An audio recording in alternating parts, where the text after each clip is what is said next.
Hello and welcome to this special show on Rajya Sabha Television. I am Vishal Dahiya and here we take a stock of India's fight against COVID-19. Now today we're going to talk about one very important aspect of this battle against COVID-19 pandemic, and that is the effect of COVID-19 on children in both means, such as their health, specifically mental as well as physical. How does COVID-19 disease affects children, as well as this entire situation of lockdowns and the aspects related to that, how it has impacted children and continues to do so.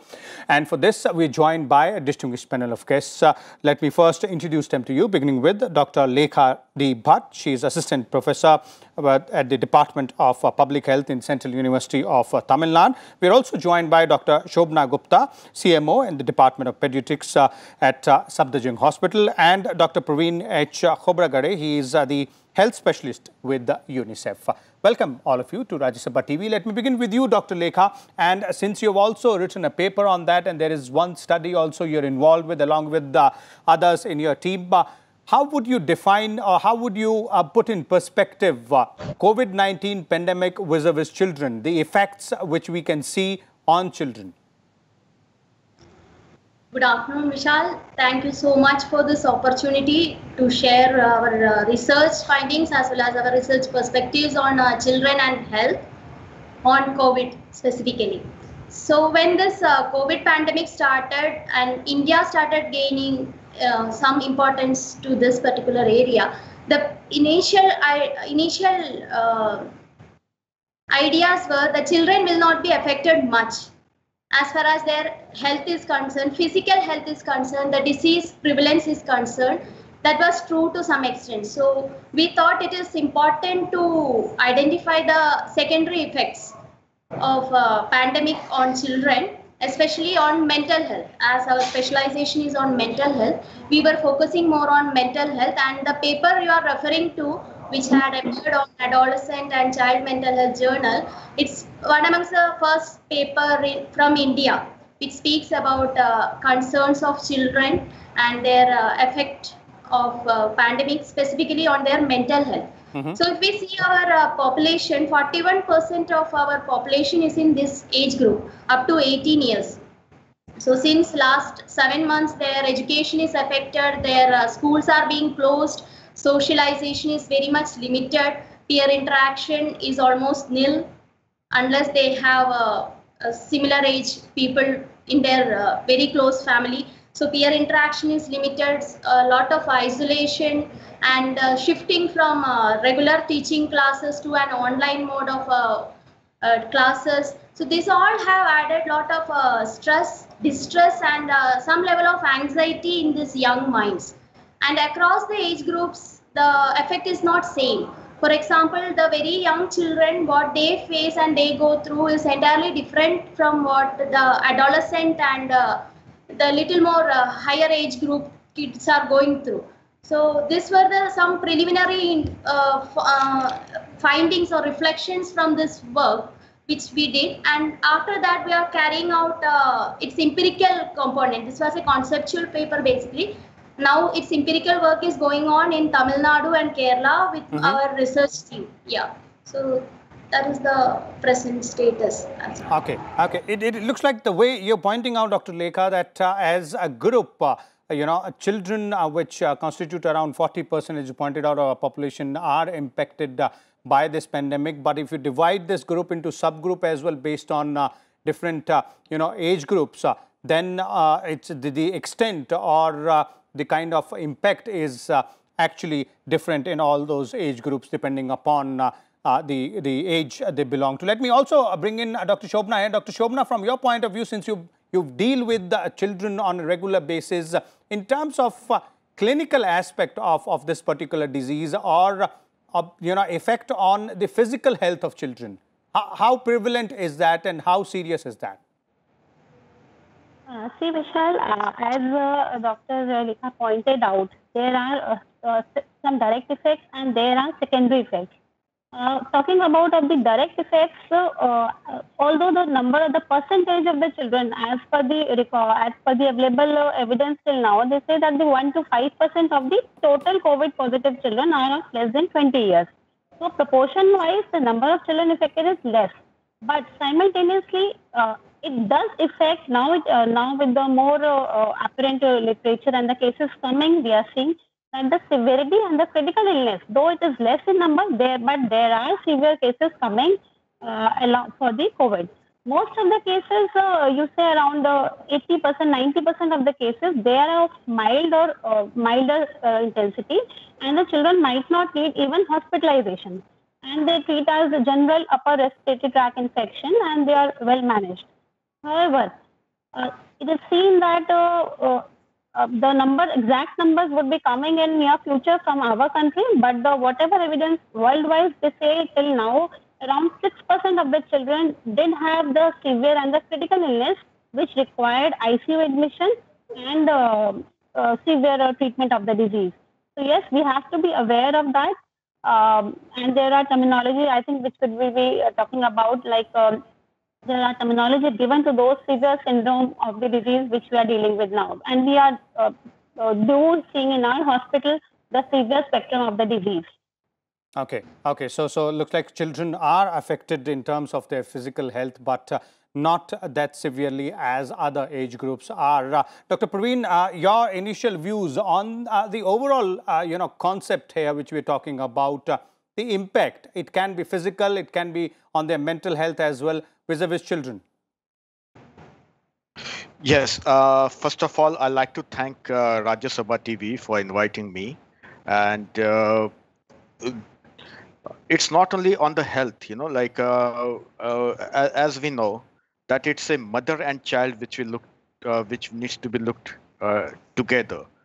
And in this case of children, the other services have actually gone down because many of the hospitals have been repurposed as COVID hospitals or COVID care centers or what we call as COVID care institutions. Mm-hmm. And because of that, what we see is, and it's not only for India, but in other countries which are also severely affected, is that the institutional delivery rates have actually gone down. And that is actually a threat because majority of the under 5 deaths in India are during those 24 hours of birth, and that's the time during the intrapartum period, the care is required more. Now, this dip is not only because of repurposing of these institutions, but it is also because of access issues, because of fear of the pregnant women in labor and the families not approaching those healthcare centers. Okay. I give you one example. Another is that immunization rates have also dipped during this COVID, but slowly now, because of this unlocking, the immunization rates are now picking up. Similarly, if you look at the rural areas where there are many Anganwadi centers, the nutrition levels or this nutrition provisions had actually gone down. Also because of fear, if the child is ill, then there's a fear within the parents that they will not access the healthcare facilities.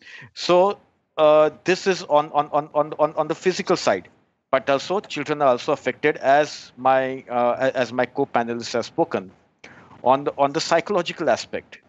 One is because of fear, of course, but it is also there is certain depressions. We can also see that in certain cases there is an anger which is there, and also uncertainty. What is going to happen in the future? So this kind of issues are there in children right now. Okay. Dr. Lekha, that's a very interesting point Dr. Praveen is, bringing on board, as you were mentioning earlier as well, not only fear and anxiety, which leads to impact on the mental health, but also psychosocial aspect of it, immunization, IMR, rates, which Dr. Praveen is pointing to. Perhaps we might get to know the impact a little later, but as he's saying, indications are right now that this is one particular area of concern out there. So is that what your study also points to, the same angle here, Dr. Lekha? Yes. Immunization rates generally have gone down. Even in states like Kerala, where immunization rates are quite good, immunization rates have gone down. And as Sir said, pregnancy care, during pregnancy care and regular checkups have also gone down. That is correct. Apart from that, if we see the children, they are not homogeneous group. In this also, different category of children are affected in different way. For example, children in quarantine, regular normal quarantine, then children who are isolated because parents are positive or they themselves are positive, then children who have lost either of their parents, that is different group, then children of frontline warriors, they face a different level of stigma and discrimination and the feeling of guilt and fear at a higher level. Then children with special needs, then children who are in institutions like child protection agencies. So every child is facing some impact of this COVID, but at different levels and with different intensity and different natures. So this is the current situation that we are in. Okay, and what's the best way to go ahead and deal with it from your perspective? Although, government has put in guidelines specifically, if you remember, the Ministry of Health had put in place guidelines as far as immunization is concerned, trying to activate the secondary and the tertiary network at village level and ground level as well, as far as the immunization part is concerned. But this psychological impact, which leads to problems as far as mental health is concerned, fear, anxiety, how do we deal with that, Dr. Lekha? This school and educational institution closure at the very beginning itself was a very positive step from the government, because such a pandemic is very new to the society. We don't know how to deal with it, what impact it will, being a new virus, we don't know which age group it is going to have more impact. So that was a very right decision from the government. And government also came up with some helpline numbers specifically for children in coordination with NIMHANS, National Institute of Mental Health and Neurosciences. With their help, some guidelines were developed and it was aired, and some level of implementation has happened in that area. And the other agencies which are working for children, especially Childline and other voluntary organizations, were also given directions to look after the children's issues, especially psychosocial issues, from a very serious point of view.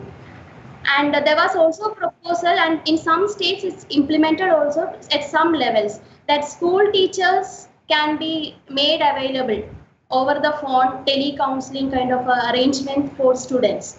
So these are some of the initiatives that we have as of now. And this latest unlocking where the government is proposing to call the students from 9 to 12th to the schools on a voluntary basis for their doubt clearing. So government is also very carefully and strategically trying to deal with these issues of students. But as we all know, the mental health services available in our country is very limited. As far as resources are concerned, as far as manpower is concerned, it is very limited. As well, we have high level of stigma attached to mental health problems, especially for children. If I'm telling my child is having some level of anxiety or depression and I'm approaching psychiatrist or psychologist for help, there is not, generally it is not viewed from a very positive point of view in our society. As in Western societies, it is very normal to seek mental health support. So overcoming this stigma is also will be a problem for us. And what impact this pandemic is having on children, we have to see it on a long-term perspective. So we need to have a lot of longitudinal works also in this area. Then only we'll be able to see what is its impact on a long-term basis, which will give us further directions. Okay. That needs to be further read into, dealt into, and looked into in terms of research, study, as well as positive action being taken by all stakeholders. Let me bring in Dr. Shobhna. And Dr. Shobhna, in your experience, the mental health part, which is vis-a-vis children, is really significant and important here. Also, because of, as Dr. Lekha is pointing out, because of the stigma attached with it, it becomes really impossible almost for children to go ahead and seek help. Yes, yes, it's really, really very important because, as you know, the age group of 1 to 18 years, which we categorize, there is a heterogeneous age group, and children of different age group are affected to a different level. Like if we are talking about a toddler, suppose a 2 years old or a 3 years old group of children, they are developing their milestones. So those children, they need to have a social interaction in the means of, interacting with their grandparents or going to the park and the outdoor activities. So imagine the nuclear families, the child is being restricted to a home and there is two parents or single parents staying with them, one going to the hospital, going to the workplace. So it's becoming really difficult for the parents to deal with their anxiety. It can affect their developmental milestones longer on, which are on they have not achieved so far. Vis-a-vis, if you talk about the age group of 3 to 6 years age group, the preschool or the early school, preschool children, they have a different engagement. They are more into interaction, developing to the playing mode, going to the interacting with their peer kids. So, having those outdoor activities more often, going to the play schools and the nursery school, that is an important part. So they are losing on that part. And again, we are having a lot of children coming in the teenager group, which are having more, their things are more visible actually. If to the 6 to the 12 years age group or the 14 years age group, which are the teenager or the pre-adolescent age group, because they are suffering a lot. Because they have their developmental milestones, they are reaching puberty, so they have a different needs. They need to go out, interact with friends, have their as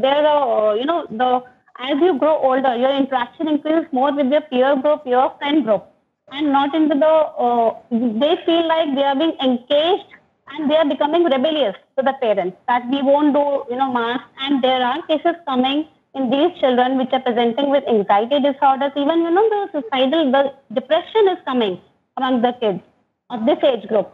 So this is a really difficult phase for them actually to understand that we have to stay home. And moreover, the problem with that age group was that they think we are healthy and hearty and nothing will happen to us.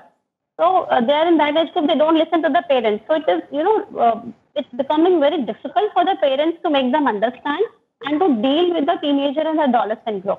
Okay, so how would you suggest the way forward from here for all those people who are dealing with such problems with their children, or to identify even? Sometimes it happens that the parents or the caregivers are not even aware that the child is undergoing such mental trauma or anxiety or fear there as well.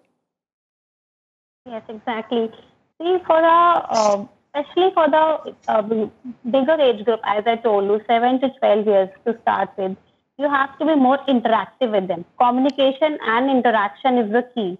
You have to spend a quality time with them so that, because they don't come out easily, but there could be soft signs like they will be, not talking much, not interacting with you much, keeping in a room or always glued to their laptops or the TV. So that thing we have to see, are they keeping them isolated? So those things, or they are having bouts of anger or anxiety unprovoked. So those things have to be picked up.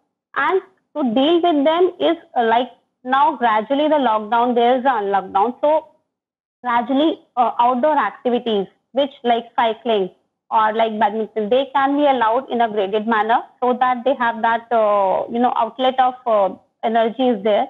Secondly, more interactive sessions with the family as a friend in that age group, rather than as a, order giving or as a parent that you have to do this. So it has to be more interactive and sharing concern. What are their concerns? In any way, those age group children now, they are online and they are interacting with the kids. They are having video calls. So those things can be taken care of. So this is a key for the age group of 18 to 13 years.